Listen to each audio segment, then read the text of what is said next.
जानते कि हालांकि हिमाचल प्रदेश इस बात को लेकर भी हमारे को गर्व है कि हमारे पूरे भारतवर्ष में लगभग अगर पूरी स्टेट्स की बात करेंगे 28 प्रांत है, हमारी यूनियन टेरिटरीज अलग है। हमारी गिनती उन प्रदेशों में होती है जो सर्वाधिक शिक्षा के क्षेत्र में व्यय करता है। लगभग 18 से 20% के आसपास हमारा बजट शिक्षा क्षेत्र में लगता है। लेकिन उसका भी एक दूसरा पक्ष है, लगभग 91% के आसपास वो आपका सैलरी और पेंशन पे जाता है। तो हमारा निश्चित रूप में उसका पैसे का सदुपयोग हो। हमारे बहुत से स्कूल जो हमने एक तरह से मर्ज किए थे, डीनोटिफाई किए थे, लगभग 1094 टोटल प्रदेश में है। उसमें से 675 स्कूल ऐसे थे जहाँ पर ज़ीरो इनरोलमेंट थी, जहाँ पर एक भी बच्चा नहीं था, टीचर वहाँ पर तैनात थे। हमारी रिसोर्सेज का बेहतर तरीके से उसका सदुपयोग हो, क्योंकि प्रदेश में 2022 के अंत में लगभग कुछ 350 से अधिक ऐसे स्कूल थे जहाँ पर एक भी टीचर नहीं था, विदाउट टीचर स्कूल थे। लगभग कुछ 3600 से अधिक आपके ऐसे मैं समझता हूँ स्कूल थे जो सिंगल टीचर स्कूल थे। तो हमने प्रयास किया, चाहे युक्तिकरण के माध्यम से, चाहे नई नियुक्तियों के माध्यम से, विशेषकर जो हमारे मैं समझता हूँ बैच वाइज जो हमारी लगभग कोई 32-3300 हमने अपॉइंटमेंट्स दे दी है, और 31 मार्च से पहले लगभग कोई 200-300 टीचर हमारे को और मिलेंगे।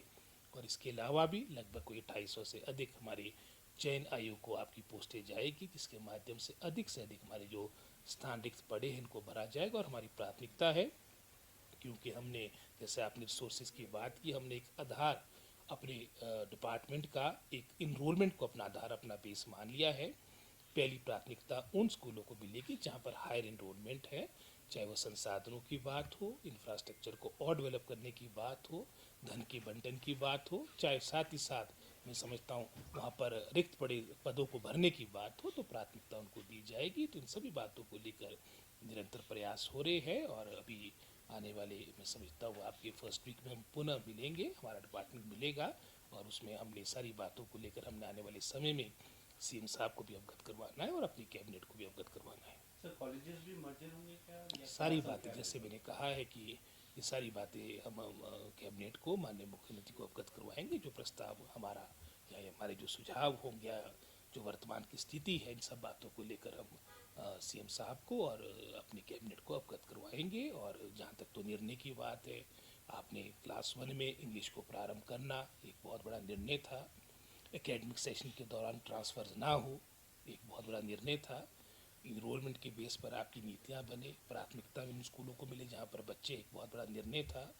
आपके जो 15,000 पदों की हमने सेंक्शन ली है, ये एक बहुत बड़ा निर्णय था, जिसमें से लगभग कोई 5,000 पदों की हमने मैं समझता हूँ अपॉइंटमेंट्स दे भी दी है। और आने वाले समय में चाहे वो 250 टीचर एलिमेंट्री एजुकेशन के हैं, चाहे 6200 हमारे एनटीटी टीचर्स की बात आती है। आपके वर्षों से आपके डिप्टी डायरेक्टर्स आपकी प्रमोशन नहीं हो पा रही थी, आपके हाल में ही हमने 2020 के उपरांत 2024 के अंत में हमने लगभग कोई 35-36 जो बहुत इंपॉर्टेंट एक तरह का ब्रिज का काम करते हैं डायरेक्टरेट के साथ और हमारे ज़िलों के साथ, हमारे ग्रामीण क्षेत्र में जो स्कूल है उसमें एक महत्वपूर्ण सेतु का कार्य करते हैं।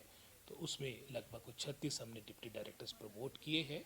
आपके प्रिंसिपल्स अधिकतर पिछली सरकार के कार्यकाल के दौरान 141 में से 105 ऐसे आपके प्रिंसिपल्स के पद थे जो रिक्त पड़े थे। हमने अधिकतर 90-95% आपके सभी महाविद्यालय, चाहे वानी की बात हो, पांगी की बात हो, सभी दुर्गम क्षेत्रों में हमने प्रिंसिपल्स दिए। और आने वाले समय में इसमें और सुधार, हमारे टीचरों की जवाबदेही हो, अच्छा परिणाम आए, और जो एक अंतर हमारा मैं समझता हूँ एक सरकारी और गैर सरकारी स्कूल का, वो खाई खत्म हो, उसके लिए हम प्रयासरत रहेंगे।